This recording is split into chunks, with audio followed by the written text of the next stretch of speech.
Hi, my name's Sue Ellam and I'm a professional tarot reader and have been for 25 years.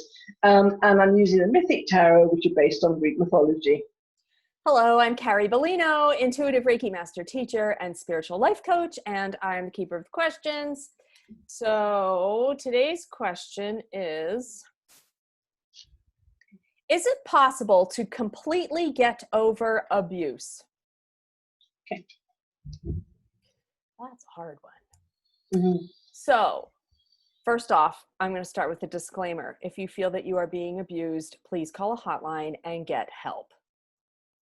The advice that we give is with regard to recovery and like memories, not to help you cope in the moment. So please, if you need assistance coping in the moment, please seek out professional help. That being said, we are moving into a time energetically, a new era. Sue and I have talked about this new era multiple times before in other videos. And the new era is not recreating from trauma. What we have done in the past is created a new life or a new vision or a new organization or whatever out of traumatic incidences. And what we are moving into, and I believe this with every fiber in my body, is that we are going to start creating situations or companies or partnerships or new belief systems or new ideas because we think it's the right thing to do, because we want to help others, because we want to join with others and collaborate, not because we've had a traumatic situation as a catalyst for those creations. Right now, we are still in trauma. We are still in catalyst mode. And you can see it, especially in the United States, with the impetus for laws and things moving forward out of traumatic situations. And I think that abuse memory goes along with that. We're holding on to those abuse memories so that we grow and create from them. And I think we are going to shortly, I'm hoping within the next maybe 4 years or so, we are going to be able to abandon hanging on to those memories and hanging on to that abuse and creating new abusive catalyst situations for ourselves, because we aren't going to need them anymore as our change agent. So yes, I believe that it is going to soon become a time that the abuse becomes a memory, that it becomes an integrated memory of creating the person we were meant to be. It is going to simply be a fiber in our fabric of creating the best woman or the best man we can be, causing us to rise up, causing us to be a better child or a better parent or a better teacher or a better leader. And I think the integration is happening right now. The sense of leaving behind a victimhood mentality and moving forward with this is what's best for me, this is what's best for you, this is what's best for all of us, and having this integrated energy or mindset. So yes, I believe it's happening. Okay. Yeah.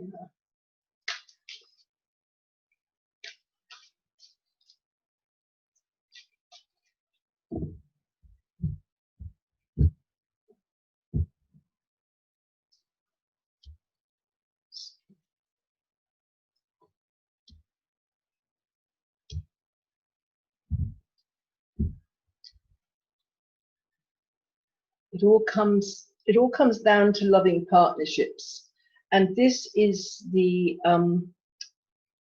Three of Cups here, and it comes down to sometimes when people have been abused, it comes down to a feeling of maybe having deserved it, even if it happened in childhood. You deserve the abuse, and therefore you set up a pattern for yourself where you feel like a victim, you become a victim, you attract other people that will abuse you, and it becomes like a never-ending cycle of one abuse after the other. And how to break that chain is to demand loving partnerships with people. Doesn't have to be significant others. Sometimes people decide not to be in partnership with one person, that they would just prefer to surround themselves by friends that love them, that will support them, who they can be honest with, who will tell them, well, that person's not so great, you be careful, or, it comes down to communication, loving communication. And that's how people can get past abusive kind of memories, and it's like anything, isn't it? It kind of fades into the background, and it doesn't become the major thing anymore. It just becomes part of your experience, your knowing how it feels. So therefore, you are able to help other people who maybe are going through it as well, because you have a deeper understanding. So, but love, it's a bit the old cliche, but love is the way to go, to find loving people, and not to believe that once abused means that you have to continue on it. Be prepared to throw everything up in the air and see where it lands. Start to think in a new way. It can be going to groups where people have kind of overcome abuse. I think it's a good idea to seek out people who've come out the other end, rather than people who are still going through it, because then you feed your own fear, you feed your own trauma, and they can easily become stuck. So if you can find a person that has gone through abuse and they've come out the other end, and they are now living a good life and helping other people come out the other end, go towards that, rather than maybe Facebook groups who will kind of say, oh, well, I was sexually abused, and yes, I was too, isn't it terrible? And grief groups. Yeah, absolutely. So these are the kind of things that you need to do. Start to think in new ways, seek out new, kind of more loving, supportive people around you, and be ready to go in pursuit of a vision. Because you've been abused in the past doesn't mean that you have to be abused in the future. It can make you stronger. I remember hearing an interview with this lady, and I don't remember her name. I've only seen her the once, but she had gone through really traumatic abuse through her kind of childhood, teenage, and even into her 20s. And she said she doesn't regret any of it. She said it was terrible, but what it did is it made her so strong, so powerful, and so transformative for other people, that it put her on the path of a really, really fulfilling life. And she said, without my history, I wouldn't have been able to be so effective. So there's, it doesn't have to break you. It depends on your own belief systems and going back to the people you have around you. So be prepared to dream. Dream, what do you want to achieve in your life? What draws you? What's your intuition telling you that is your purpose? It can be to adopt a puppy. It can be to go and take painting classes. Follow your joy. Follow the things that will make you happy, and then build on that. It's not an overnight thing, but build on it.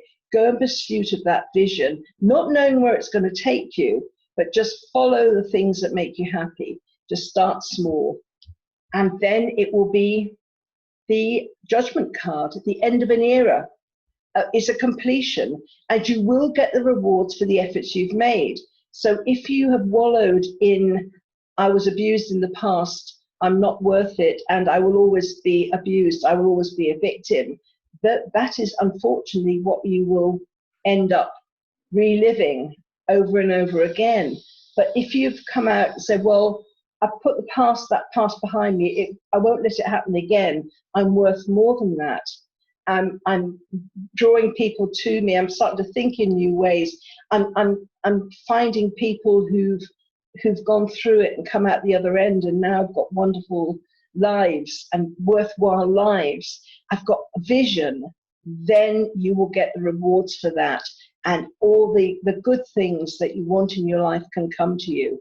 So abuse doesn't have to be a lifelong thing, or your experience of abuse. It depends on how you see it.